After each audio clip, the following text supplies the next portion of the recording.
Hello there. Good afternoon. Today is the 15th of April.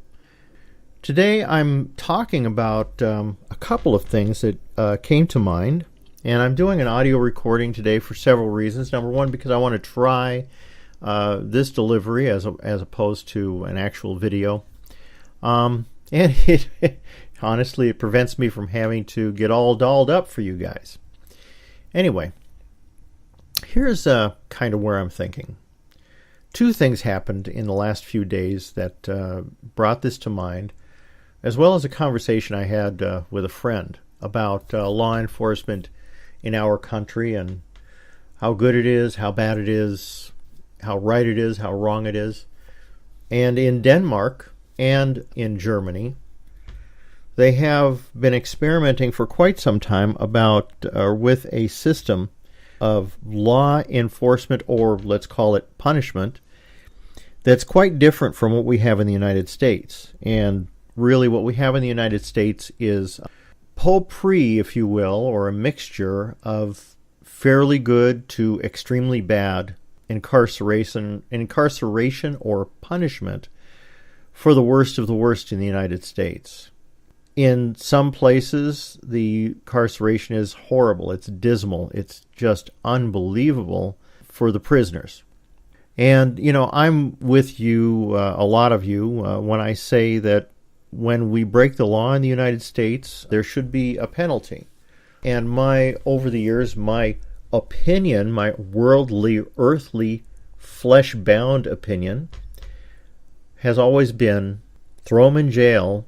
They deserve to be really horribly treated, and they shouldn't have any freedom whatsoever. They should lose all their rights.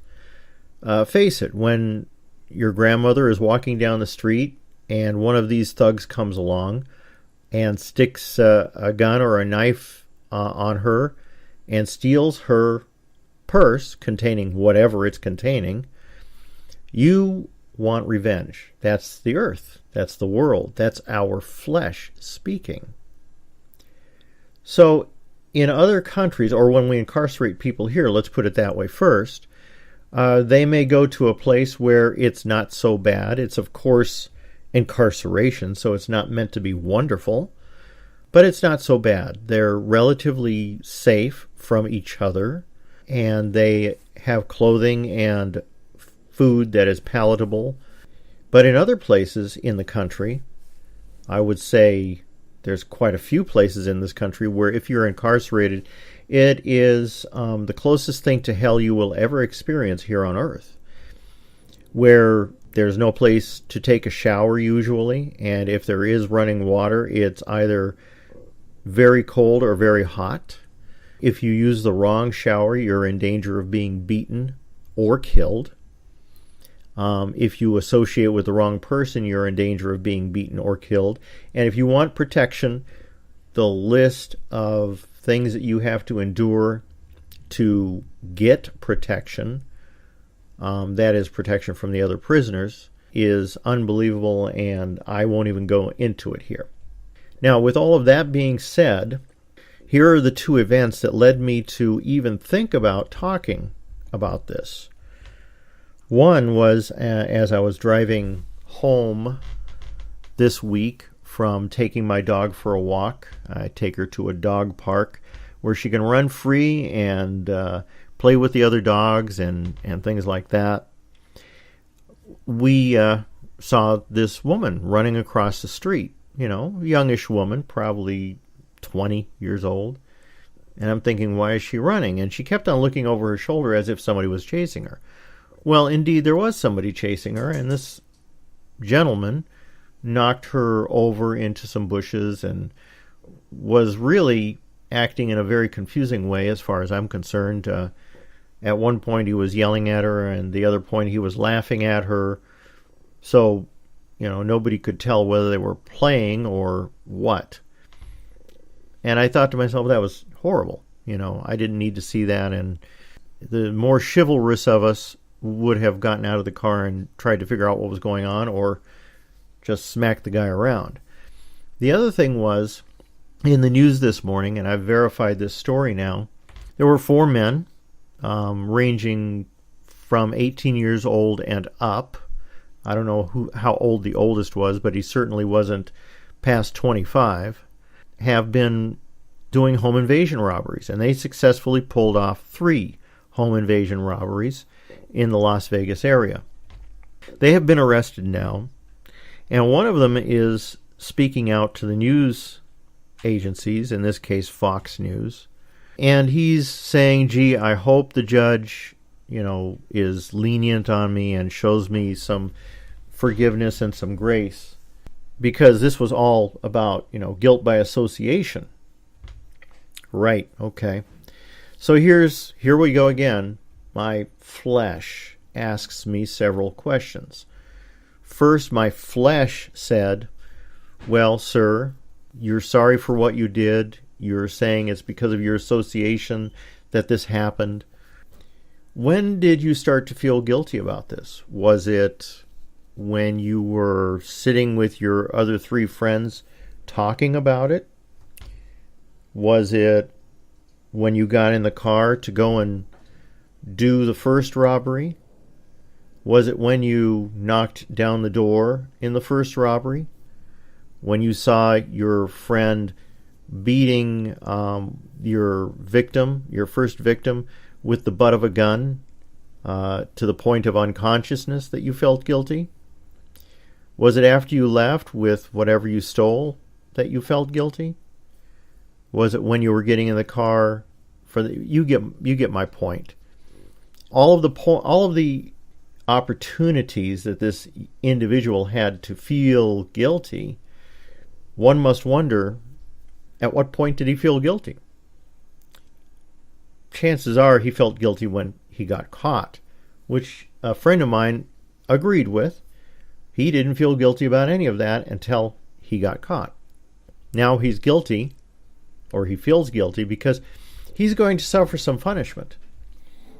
Well, based on the horrid condition of our punishment system here in the United States and the relative shininess of the systems they have in Germany and Denmark, I started to ask myself questions, because these guys go into jail and they don't come out any better than when they went in.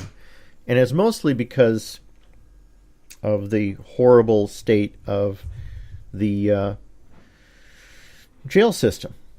There's nothing, it gives them no reason to grow. It gives them no reason to improve. And then when they get out, they have a label attached to them, felon, which means they're never going to get a job for at least 10 years after their case is resolved, maybe even longer. So you wonder, how do these people survive once they get out and they have that label? How are they going to continue?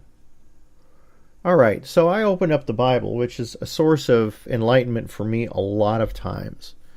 And of course, I started with the 10 Commandments. You shall have no other gods before me. Well, why did I pick that one? The very fact that you're willing to break into people's homes, the very fact that you're willing to hurt them and damage their property to get some money or steal gold from them, right off the bat, that tells me that you do have a God, and that God is belongings or money. Why do we break into people's homes? Because we want to steal something. We want to have something or get something that we don't have right now. That is idolatry, and that means you have another God before the capital G God, the one true God. Then the next commandment I picked out is, of course, obvious. You shall not steal. What were they doing? They were breaking into people's homes to steal. Why were they stealing? The next one of the other commandments says, you shall not covet your neighbor's house. You shall not covet your neighbor's wife, or his male or female servant, or his ox or donkey, or anything that belongs to your neighbor. Well, the fact that you break into someone's house and you want to take things from them is because you covet what they have. They have something that you don't, and you want to take it away from them. We go into punishment And, I really looked at punishment again because of this feeling of is the punishment system we have in our country good, bad, whatever. There's a story in the Bible, and it's in 2 Kings, and it's about an army that is besieging a kingdom. And the kingdom, or the town, has reinforced itself or embattled itself inside of their gates to keep this army out. At some point, the army has been scared and they've left their camp. They left it. They left everything there. They left their food. They left coffee pots on the stove, as it were. They left full plates of food. So there were some men who had leprosy, and they're traveling through the country. In those days, if you had leprosy, you couldn't come near anybody who was clean because, face it, you were considered unclean. So in 2 Kings 7, starting in verse 8, the men who had leprosy reached the edge of the camp, entered one of the tents, and ate and drank. They took the silver, gold, and clothes and went off to hide and hid them. They returned and entered another tent and took some things from it and hid those also. And then all of a sudden they realized what they were doing. Something that this young man who talked to the news, he didn't realize what he was doing. Well, I don't know if he realized what he was doing, but he didn't come to his senses at all. These men hadn't hurt anybody, but they were stealing food and clothing and silver from these tents, and the tents were abandoned. Still, they said to each other, this is verse 9, what we're doing is not right. This is a day of good news. Well, what was the good news? The good news was the army was gone. There was no threat to the city anymore. This is a day of good news, and we're keeping it to ourselves. If we wait until daylight, punishment will overtake us. They were afraid they were going to get caught. Let us go at once and report this to the royal palace. So yeah, in the continuance of the story, they went to the town and told them what was going on. But the point is, my point is, they realized what they were doing wrong. They didn't get caught. They went to tell somebody. And I think it goes back to our society and how we're brought up. So if there's a resolution for this, I think it starts with the parents and goes on from there. Deuteronomy says, observe them carefully, for this will show your wisdom and understanding. Teach them to your children and to their children's children, or to your children's children. At this point in Deuteronomy, they're talking about the law. Moses was talking in Deuteronomy to the Israelites, and he did not want them to forget those commandments. And the 3, of course, that I mentioned, but all 10 of them. But you know something? And honestly, here's the battle I'm having, folks. This is the battle. And I don't want to even assume for a second that I am fighting this battle all by myself. I don't think I am. I think a lot of us fight this battle. And that's the battle of forgiveness. We hold resentment. We want to take revenge. We want to fight back for things that people do that's unkind, for things that people say that's cruel, for the cousin or daughter or father that doesn't stay in touch. But you know something? If you, Lord, kept record of sins, who could stand? But with you there is forgiveness, so that we can, with reverence, serve you. Holding a grudge is like building a wall between you and another person, and it's nearly impossible to talk openly, to find resolution, to solve the problem, while the wall is there. When God forgives us, he forgives us completely. He removes the wall between us and him. All we have to do is talk to him. What does it say? God takes us away from our sin as far as the east is from the west. And I mentioned to a group of people the other day, there's no East Pole, there's no West Pole. You can't get there. When you go around the world to the west, you keep on going to the west, and you never reach the West Pole. So when God says he separates our wrongs, our sins from us, as far as the east is from the west, they knew what the globe was. I don't care about all of this stuff about Christopher Columbus and everything. They knew the world was round, and they knew it went on for eternity. You could never get to the West Pole. All the prophets testify about him, that everyone who believes in him receives forgiveness of sins through his name. So who doesn't receive forgiveness? These 4 individuals I'm talking about who are in jail right now, they victimized 3 elderly people. They pistol whipped at least 2 of them, causing one of them to bleed into his brain. And of course terrorizing all of them to the point where they will probably never recover from the trauma. And these 3 gentlemen are going to, be in jail for a while. One of them feels bad. I don't know about the rest. Ephesians 1:7, in him we have redemption through his blood, for the forgiveness of sins, in accordance with the riches of God's grace that he has lavished on us. Jesus paid the price to forgive us, a big price. So, going back to our flesh, why is it so hard for us to forgive others? Is it possible for anyone to forgive people who have really wronged them?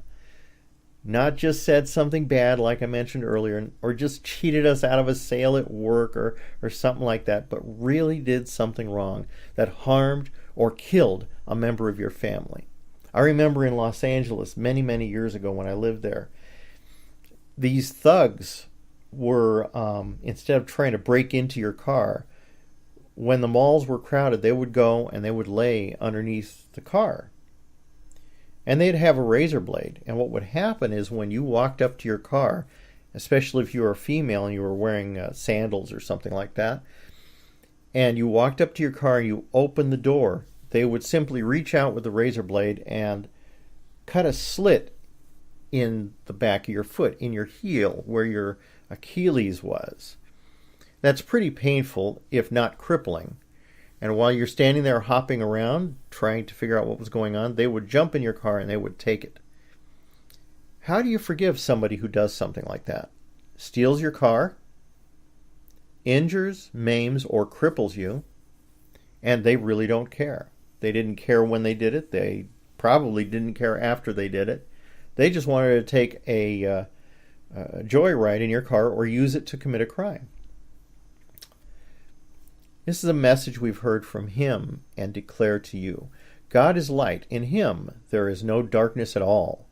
If we claim to have fellowship with him and yet walk in darkness, we lie and do not live out the truth. The light shining through Jesus shines on all of us. It exposes my sin and your sin. All the sins we hide in the dark corners of our hearts. The places that we don't want Jesus to look. What do we do with those places when we look at the deeds of another soul and want them to pay for what they did? I've always said that one of my goals in life is to walk in the dark of the forest holding a compass and a flashlight and a map, seeking out those who are lost in the dark and leading them back to the safety and to the light.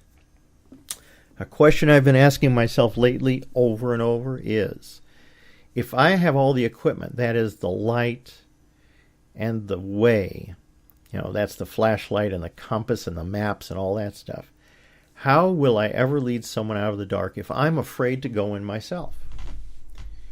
If I stay in the relative safety of the clearing, where the light is, there's no risk.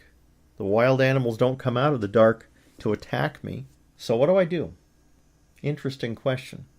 I'm going to pose a question to you, my audience. If you want to, leave comments here on this page.